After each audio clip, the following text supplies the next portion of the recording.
మిత్రులకు స్వాగతం. మనతో ప్రముఖ విశ్లేషకులు బండారావు గారు ఉన్నారు. ఈ రోజు నీతి ఆయోగ్ ఒక ప్రభుత్వానికి సూచన చేసింది, లేకపోతే సూచన అండి నిర్ణయం చేసింది అనుకోవచ్చు. ఏమిటంటే 2 సంవత్సరాల పాటు పశ్చిమాసియాల యుద్ధ నేపథ్యంలో భారీ నిర్మాణాలను నిషేధించాలి అని చెప్పి. అసలు భారీ నిర్మాణాలు నిషేధిస్తే దాని ప్రభావం ఈ దేశం మీద ఎట్లా ఉంటది, ఈ దేశ ప్రజల మీద కానీ ఉపాధి మీద కానీ ఎలా ఉంటది? మీరు చెప్పింది నీతి ఆయోగ్ అన్నదని చెప్పారు. ఈ నీతి ఆయోగ్ అనే సంస్థ ఎక్కడదంటే మన భారతదేశానికి ఇంతకుముందు ప్లానింగ్ కమిషన్ ఆఫ్ ఇండియా ఉండేది, ప్రణాళిక సంఘం. ఇది స్వతంత్రం వచ్చిన కాడి నుంచి మంది ప్రణాళికాబద్ధమైన ఆర్థిక వ్యవస్థను నిర్మించుకోవడంలో భాగంగా ఎకానమీని ప్లాన్డ్ ఎకానమీగా నడిపించడం కోసం అవసరమైనటువంటి సంస్థగా పనిచేస్తుంది. నరేంద్ర మోడీ గారు వచ్చిన తర్వాత ఆ సంస్థని రద్దు చేశారు. దాని ప్లేస్ లో నీతి ఆయోగ్ అనే సంస్థని పెట్టారు. అంటే ప్రధానమంత్రి గారు బీజేపీ ప్రభుత్వం నియమించుకున్న సంస్థ ప్లానింగ్ కమిషన్ ప్లేస్ లో మీరు చెప్పిన దాని ప్రకారం ఆ నీతి ఆయోగ్ సిఫార్సులు అంటున్నారు. పశ్చిమాసియా యుద్ధం నేపథ్యంలో ఈ భారతదేశంలో తీసుకోవాల్సినటువంటి చర్యలలో భాగంగా నిర్మాణాలని ఆపాలి, భారీ నిర్మాణాలను ఆపాలి. చివరికి కేంద్ర ప్రభుత్వం నిర్వహిస్తున్నటువంటి బిల్డింగ్స్ అయితే ఉన్నాయో ఢిల్లీలో నిర్మిస్తున్న వాటిని కూడా ఆపాలని సూచించిందని అంటున్నారు. మీరు బిల్డింగ్ రంగం అనేది భారతదేశంలో చాలా కోట్ల మంది ప్రజలకు ఉపాధి కల్పించేది. ఇవాళ ఒక మండలంలో చూసినా కూడా వందల సంఖ్యలో, పట్టణాల్లో అయితే వేల సంఖ్యలో, నగరాల్లో అయితే లక్షల సంఖ్యలో బిల్డింగ్ వర్కర్స్ ఉంటారు. బిల్డింగ్ వర్కర్స్ అంటే కాపీ పని చేసేవాళ్ళు, వాళ్ళ దగ్గర పనిచేసే కూలి పని చేసేవాళ్ళు, కాంక్రీట్ పని చేసేవాళ్ళు, వీళ్ళే కాదు పెయింటర్స్. ఒక బిల్డింగ్ వేసిన తర్వాత దానికి పెయింటింగ్ చేసేవాళ్ళు ఉంటారు. ఒక బిల్డింగ్ కట్టిన తర్వాత అందులో ఎలక్ట్రికల్ వర్క్ చేసేవాళ్ళు ఉంటారు. అదే విధంగా ప్లంబింగ్ వర్క్ చేసేవాళ్ళు ఉంటారు. ఇట్లాగా బిల్డింగ్ కి రిలేటెడ్ గా ఉన్నటువంటి అనేక డజన్ల కొద్ది వర్క్స్, వుడ్ వర్క్ చేసేవాళ్ళు, ఫ్యాబ్రికేషన్, ఐరన్ వర్క్ చేసేవాళ్ళు ఉంటారు, వెల్డింగ్ వర్క్ చేసేవాళ్ళు ఉంటారు. వీళ్ళందరినీ కలిపితే కొన్ని కోట్ల మంది ఉంటారు. ఇప్పుడు ఈ నీతి ఆయోగ్ చేసే సూచన ఏంటంటే మనము నిర్మాణాలని తగ్గించుకోవాలి, భారీ నిషేధించాలి అని చెప్తున్నారు. కాబట్టి ఈ నిషేధిస్తే ఏమైందంటే ఇంతమంది ఉపాధి కోల్పోతారు. దీనికి ప్రత్యామ్నాయం ఏం చెప్పడం లేదు. భారతదేశ ఆర్థిక వ్యవస్థ చాలా గొప్పది, త్వరలో 3వ అతిపెద్ద ఆర్థిక వ్యవస్థగా ఎదగబోతున్నాం, 4లోకి వచ్చామని చెప్పేసి వాళ్ళు చెప్తా ఉన్నారు.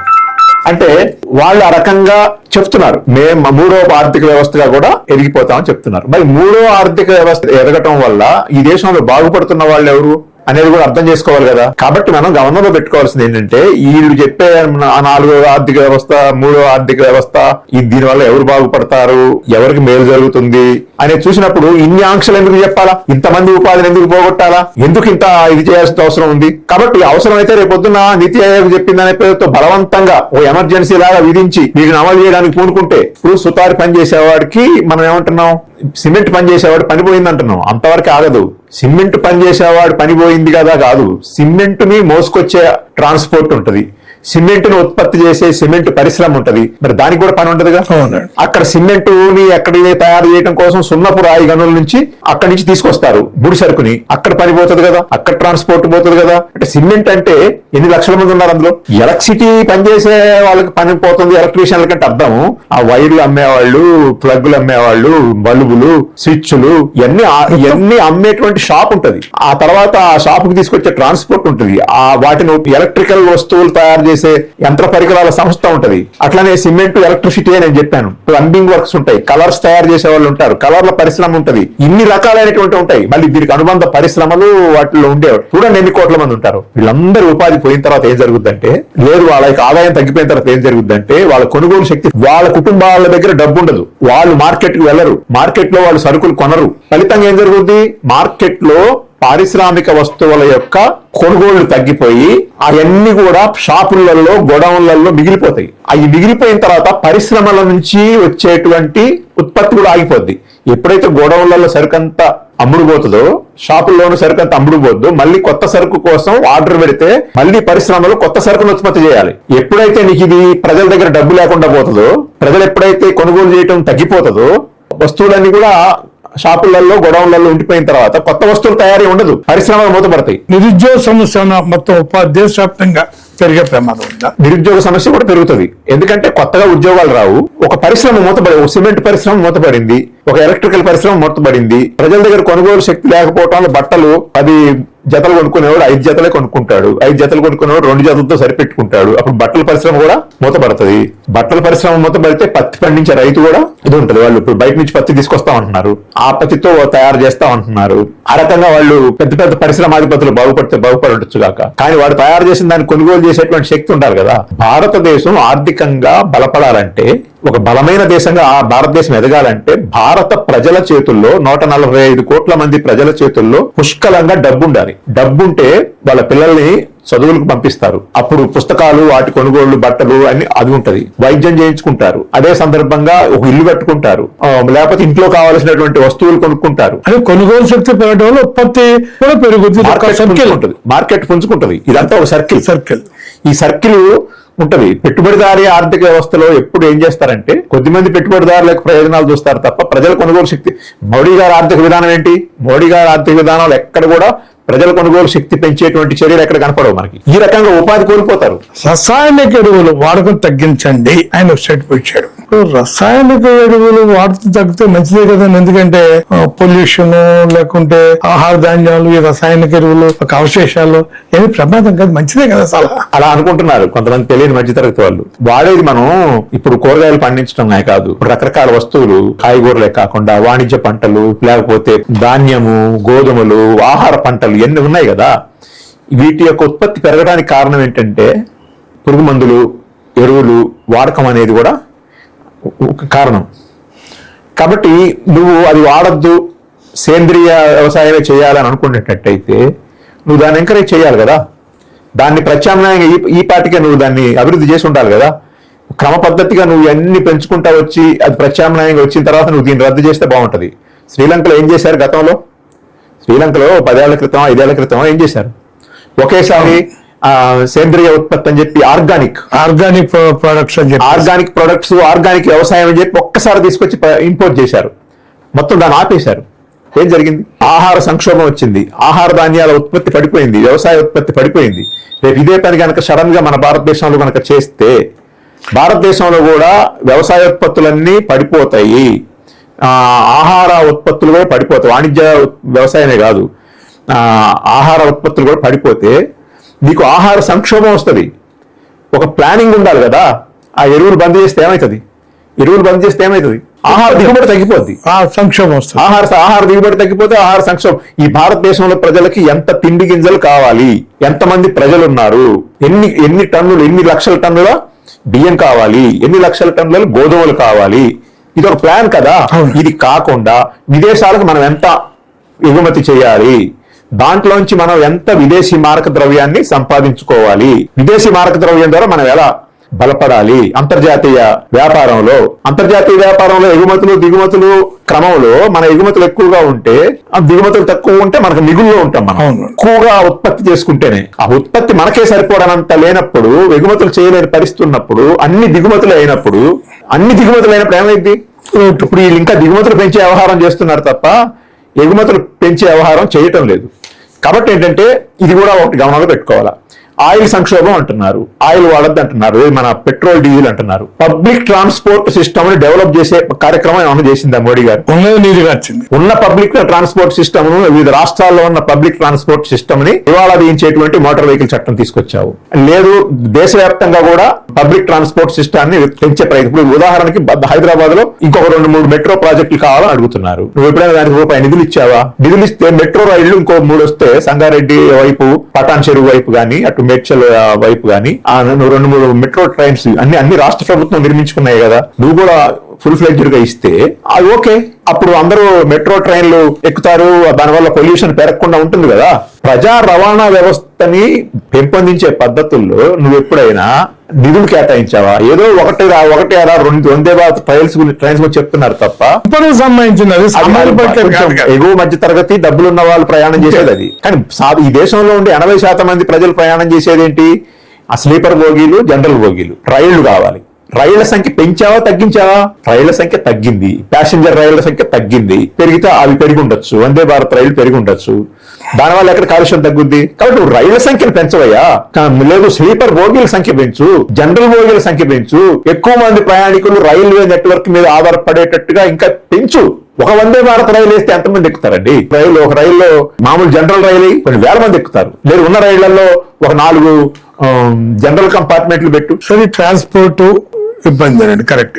అంతేకాకుండా ఇప్పుడు ఇంకోటి కూడా చెప్పాడు ఆయన, బంగారం కొనొద్దన్నాడు. అదే బంగారం అనేది బాగా సంపద సంబంధ అంశం కదా, దానివల్ల సామాన్య ప్రజలకు ఏమైనా ఇబ్బంది కలుగుద్దా? ఇప్పుడు బంగారం గురించి, బంగారం రద్దు కొంట మానేమన్నాడు. ఓకే, బంగారం అనేది పూర్తిగా సంపన్నులకే సంబంధించింది అనుకుంటే అది బంద్ చేస్తే మనకి పెద్ద ఇబ్బంది ఏం లేదు. భారతదేశంలో హిందూ మతం, ఆ మతానికి కొన్ని సాంప్రదాయాలు, అవన్నీ బంగారంతో ముడిపడి ఉండటం, మంగళసూత్రాలు, లేకపోతే ఏదో ముక్కు పుడకలకి, లేకపోతే నల్లపూసలకి, ఇవన్నీ కూడా ఇవన్నీ బంగారంతో ముడిపడి ఉన్నాయి. అవి కొనుక్కోవాలనేటువంటిది ఎక్కువగా ఆ సాంప్రదాయంలో ఉంటది, ఆయన హిందూ మత సాంప్రదాయాల్లో ఉంటది. ఆ రకంగా ఏంటంటే భారతదేశంలో ఉండేటువంటి ఏదైతే ఉందో వివాహ వ్యవస్థలో కానీ రోజువారీ బంగారం కొనుగోలు అనేది ఒక ముఖ్యంగా ఇక మారిపోయింది. ఇప్పుడు దాన్ని తగ్గించుకోండి, దాన్ని కొనబాకండి అని చెప్పి అంటున్నాడు.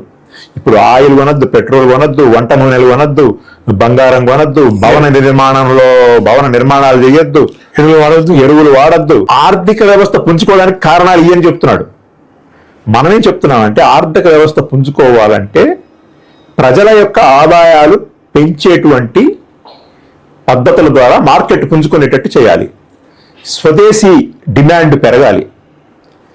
స్వదేశీ డిమాండ్ పెరగాలంటే మన భారతదేశంలో తయారయ్యే వస్తువులన్నీ అమ్ముడుపోవాలంటే ప్రజల దగ్గర కొనుగోలు శక్తి పెరగాలి, ప్రజల ఆదాయాలు పెంచాలి, ప్రజల ఉపాధిని పెంచాలి.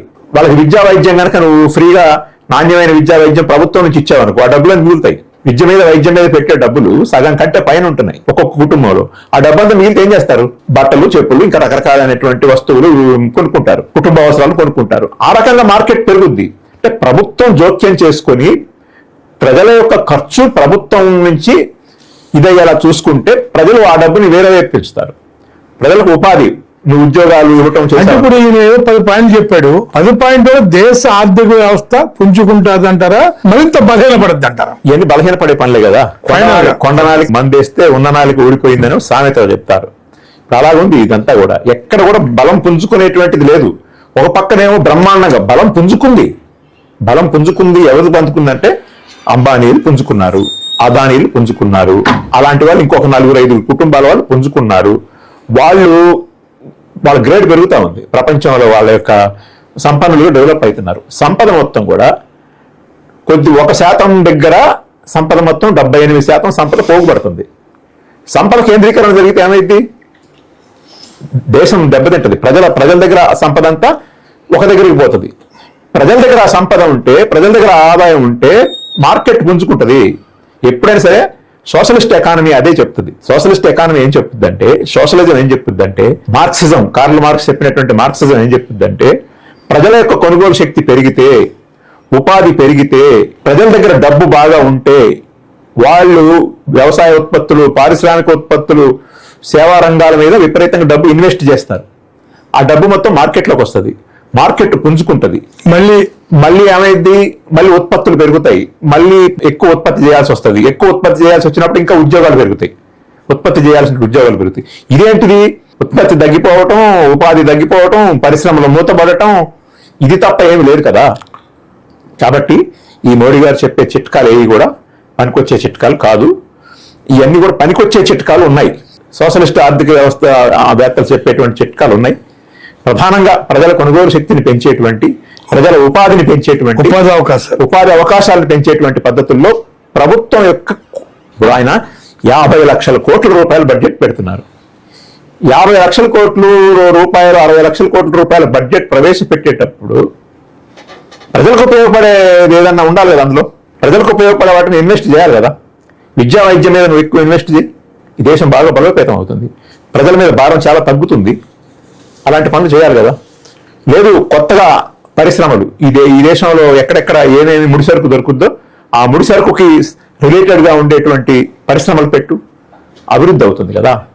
కాబట్టి ఇవన్నీ కూడా ఈ గోసాయి చిట్కాలు పనిచేయమని చెప్పి అంటే సార్ ఇప్పుడు పశ్చిమాసియా అయితే యుద్ధం ఉందో యుద్ధాన్ని నివారించే ప్రయత్నం ఏం చేయకుండా ఏం చేసినట్టు కనపట్ల ఏమి యుద్ధ నివారణ చర్యలు ఏమి కనపట్ల అవన్నిటిని పక్కదారి పెట్టేకి ఏమి వేసుకున్నాడా? ఇప్పుడు యుద్ధం ఆపటం కోసం ప్రయత్నాలు చేయటం అనేది అందులో మనం చేయాల్సిన మనం చేసే ప్రయత్నం మనం చేయొచ్చు.